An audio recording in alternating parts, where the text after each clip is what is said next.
அது ஒரு கோரமான மழை இரவு. ரொம்ப கோரமான ஒரு விஷயம் நடக்க போகுதுன்னு முன்னாடியே தெரிஞ்சோ என்னவோ இயற்கை அந்த நகரத்து மேலே அதிகப்படியான மழை பொழிவை பொழிஞ்சுக்கிட்டு இருந்துச்சு. அங்கே எல்லா இடத்துலையும் பார்க்கும்போதும் வெறும் இருள் மட்டும்தான் சூழ்ந்து இருந்துச்சு. அந்த இடத்துல துளி கூட வெளிச்சமே இல்லை. பேய் மாதிரி ஆடிக்கிட்டு இருந்த மரங்களுடைய சத்தமும் மழையுடைய சத்தமும் மட்டும்தான் அந்த இடத்துல நிலவிட்டு இருந்துச்சு. அப்படிப்பட்ட ஒரு சூழ்நிலையில் அந்த சத்தத்தையும் கிழிச்சுக்கிட்டு போலீஸ் சைரனுடைய சத்தம் அந்த இடம் முழுக்க பரவுச்சு. ஏதோ ஒரு அசம்பாவிதத்தை தடுக்கணும் அப்படின்ற காரணத்தினால போலீஸ் அந்த நகரத்து எல்லையில் இருந்த ஒரு சர்ச்சுக்கு ரொம்ப அவசரமாக போயிட்டு இருந்தாங்க. சொல்லப்போனால் அந்த சர்ச் ஒரு கைவிடப்பட்ட சர்ச். பல காலங்களாக அந்த இடத்துக்கு மக்களுடைய நடமாட்டமே இருந்ததில்லை. ஆனால் மக்களுடைய நடமாட்டம் இல்லாத இடத்துல தானே குற்றங்களும் அதிகமாக இருக்கும். அப்படி ஏதோ ஒரு முக்கியமான குற்றத்தை கண்டுபிடிக்கிறதுக்காக போலீஸ் அந்த இடத்துக்கு போனாங்க. 1 இல்லை 2 இல்லை, கிட்டத்தட்ட 4-5 வேன் அந்த சர்ச்சை சுற்றி நின்றுக்கிட்டு இருந்துச்சு. கொஞ்சம் கூட தாமதிக்காமல் வேகமாக அந்த சர்ச்சோடைய கதவை உடைச்சிக்கிட்டு ஒரு 4-5 போலீஸ் உள்ளே போய் பார்த்தாங்க. ஆனால் அவங்க வரத்துக்குள்ள காலம் ரொம்பவே கடந்து போயிடுச்சு. அந்த இடம் முழுக்க கிட்டத்தட்ட 30 பேர் இறந்து போயிருந்தாங்க. அந்த 30 பேருக்கு நடுவில் இயேசுநாதருடைய சிலுவைக்கு கீழே நின்றுக்கிட்டு ஒரு பாதிரியார் கைகளை விரிச்சுக்கிட்டு ஏதேதோ சில மந்திரங்களை சொல்லிக்கிட்டு இருந்தான். போலீஸ் திடீர்னு உள்ளே வந்ததும் அதை கவனித்தவன் அதிர்ச்சியாகி அந்த 30 பேரோட 31வது ஆளாக தன்னுடைய உயிரையும் மாய்ச்சிக்கணும்னு சொல்லிட்டு முயற்சி பண்ணான். அவனுக்கு நல்லாவே தெரியும் அவன் பண்ண அந்த குற்றத்தை கடவுளே மன்னிச்சாலும் சட்டம் மன்னிக்காது அப்படின்னு சொல்லிட்டு. சட்டத்துக்கிட்ட மனிதத்துவத்தை தான் எதிர்பார்க்க முடியும், ஆன்மீகத்துவத்தை எதிர்பார்க்க முடியாதுன்னு சொல்லிட்டு அவனுக்கு நல்லாவே தெரிஞ்சிருந்துச்சு.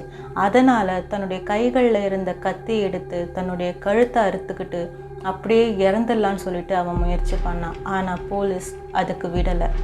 கண்ணிமைக்கிற நேரத்துக்குள்ளே அவனை பிடிச்சி அவனுடைய கைகளில் விலங்க மாட்டிட்டு ஒரு நாயை இழுத்துட்டு போகிற மாதிரி தரன்னு அவனை இழுத்துட்டு போனாங்க. எல்லாமே கைமீறி போயிடுச்சுன்னு சொல்லிட்டு தெரிஞ்சுக்கிட்டான் அவன். அதுக்கப்புறமா ஒரு வார்த்தை கூட பேசலை. அந்த ஃபாதரை கூட்டிகிட்டு போயிட்டு இன்வெஸ்டிகேஷன் ரூமில் தனியாக உட்கார வச்சு இன்வெஸ்டிகேட் பண்ண ஆரம்பித்தாங்க. ஆனால் அவள் ஒரு வார்த்தை கூட வாய் திறந்து பேசவே இல்லை. அப்போ தான் அங்கே இன்வெஸ்டிகேட் பண்ணிட்டு இருந்த ஒரு ஆஃபீஸர்கிட்ட இன்னொரு ஆஃபீஸர், இது சர்ச் சம்மந்தப்பட்ட விஷயம், இங்கே நாம் என்ன ரிப்போர்ட் கொடுத்தாலும் அது சர்ச்சுக்கு அகெயின்ஸ்டாக தான் இருக்கும். அதனால் இந்த ஆன்மீகத்து மேலே நம்பிக்கை இருக்கிற வேறு யாராவது ஒரு போலீஸ் ஆஃபீஸரை வர வைப்போம், அவரை பற்றி கொஞ்சமாவது மற்றவங்களுக்கும் தெரிஞ்சிருக்கணும்னு சொல்லிட்டு ஒரு யோசனையை சொல்கிறாரு. அந்த யோசனை அந்த சூழ்நிலைக்கு பொருந்துற மாதிரி இருக்கவும் அந்த ஆஃபீஸரும் வில்லியம்மை வர சொல்லுங்கன்னு சொல்லிட்டு ஒரு ஆளை வர சொல்கிறாரு. கொஞ்ச நேரத்துக்கெல்லாம் அவங்க சொன்ன வில்லியம் அப்படின்ற ஆள் அந்த இன்வெஸ்டிகேஷன் ரூம்குள்ளே வராரு. வந்ததும் 30 பேரை கொலை பண்ணான்னு சொல்லிட்டு தெரிஞ்சும் கூட அந்த ஃபாதருக்கு அவர் மரியாதை செலுத்துகிறாரு. இது அந்த ஃபாதருடைய மனசுக்குள்ள ஒரு நம்பிக்கையை ஏற்படுத்துது. கொஞ்ச நேரத்துக்கு 2 பேரும் எதுவும் பேசிக்கவே இல்லை. அதுக்கப்புறமா வில்லியமே பேச ஆரம்பிக்கிறான். நீங்கள் என்கிட்ட ஏதாவது சொல்லணும்னு நினச்சிங்கன்னா நீங்கள் அதை தாராளமாக சொல்லலாம், இங்கே உங்களுக்கு பேச்சுரிமை இருக்குதுன்னு சொல்லிட்டு வில்லியம் சொல்கிறாரு. அவர் ஏன் நீங்கள் கொலை பண்ணீங்க, எதுக்கு கொலை பண்ணீங்கன்னு சொல்லிட்டு ஒரு வார்த்தை கூட கேட்கல. இதை கேட்ட அந்த ஃபாதர் கொஞ்ச நேரம் அமைதியாக இருக்கிறாரு. அப்புறமா உனக்கு கடவுள் மேலே நம்பிக்கை இருக்கா அப்படின்னு சொல்லிட்டு ஒரு கேள்வி கேட்குறாரு. எதுக்கு வில்லியம்? நான் இந்த நிலைமையில் இருக்கிறேன்னா அதுக்கு கடவுளுடைய அனுக்கிரகம் தான் காரணம்னு சொல்லிட்டு நான் முழுமையாக நம்புகிறேன், எனக்கு கடவுள் மேலே பரிபூர்ணமாக நம்பிக்கை இருக்குதுன்னு சொல்லிட்டு பதில் சொல்கிறாரு. அப்போது அந்த ஃபாதர் ஒரு கதையை சொல்ல ஆரம்பிக்கிறாரு. பல வருஷத்துக்கு முன்னாடி இதே ஊரில் ஒரு ரவுடி ஒருத்தர் இருந்தான். அவன் போதை பழக்கத்துக்கெல்லாம் அடிமையானவன். ஜெயிலில் தன்னுடைய வாழ்க்கையை கழிச்சவன். தன்னுடைய வாழ்க்கையே அவன் முடிஞ்சு போயிடுச்சுன்னு சொல்லிட்டு நம்பினான். அப்போதான் அவனுடைய வாழ்க்கையில் கடவுள் வந்தார் ஒரு பாதிரியார் மூலமாக. அந்த பாதிரியாருடைய போதனைகள் அவனுக்கு ரொம்பவே பிடிச்சு போயிடுச்சு. தன்னுடைய வாழ்க்கையில் தான் செஞ்ச பாவங்கள் எல்லாம் மன்னிக்கப்படும்னு சொல்லிட்டு அவன் நம்பினான். ஜெயிலிருந்து வெளியில் வந்ததுக்கு அப்புறமா தன்னுடைய வாழ்க்கையவே தன்னை திருத்தின கடவுளுக்காக அர்ப்பணிக்கணும்னு சொல்லிட்டு அவன் நினச்சான். சர்ச்சில் சேர்ந்து தன்னுடைய வாழ்க்கையை அவன் புனிதப்படுத்திக்கிட்டான். 7 வருஷம் ரொம்ப கடுமையாக இறைவனுக்காக தன்னை தானே அவன் அர்ப்பணிச்சுக்கிட்டான். அந்த 7 வருஷம் அவனுடைய வாழ்க்கையில் ரொம்பவே புனிதமான வருஷங்கள். ஆனால் பிரச்சனையே அங்கே தான் ஆரம்பிச்சுது. அவனுக்கு அடிக்கடி சில மோசமான விசித்திரமான கனவுகள் எல்லாம் வர ஆரம்பிச்சுது. அதோடைய அர்த்தங்கள் எதுவுமே அவனுக்கு புரியவே இல்லை. அவனுடைய கனவுல கடவுளே காட்சி அளித்தார். அந்த கனவுகள் எல்லாம் ஒரே ஒரு விஷயத்தை தான் குறிப்பிட்டுச்சு. இந்த பூமி மேலே கடவுளுக்கு பயங்கரமான கோபம் இருக்குது, குறிப்பாக மனுஷங்க மேலே.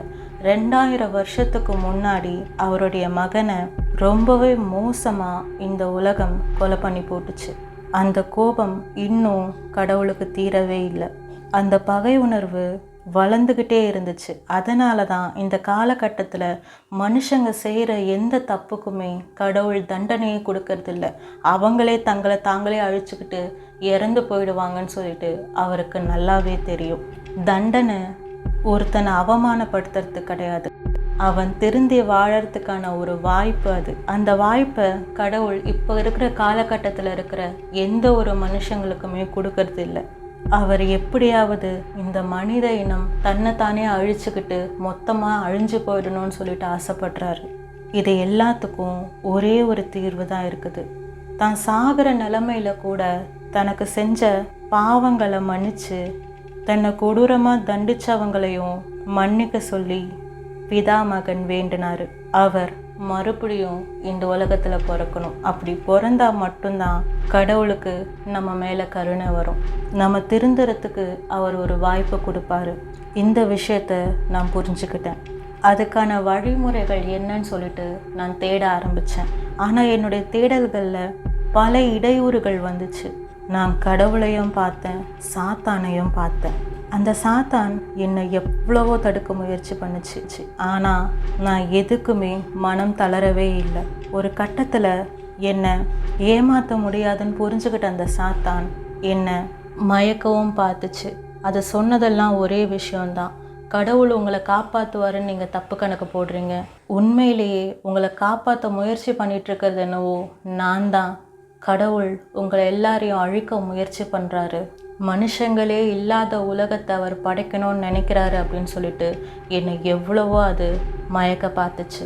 ஆனால் எனக்கு நல்லாவே தெரியும், அது நம்ம எல்லாரும் உயிரோடு இருக்கணும்னு நினைக்குது. ஒவ்வொருத்தரும் அடிச்சுக்கிட்டு சாகணும்னு அது நினைக்குது. இந்த பூமி தான் உண்மையான நரகமாக மாறணும்னு சொல்லிட்டு அது நினைக்குது.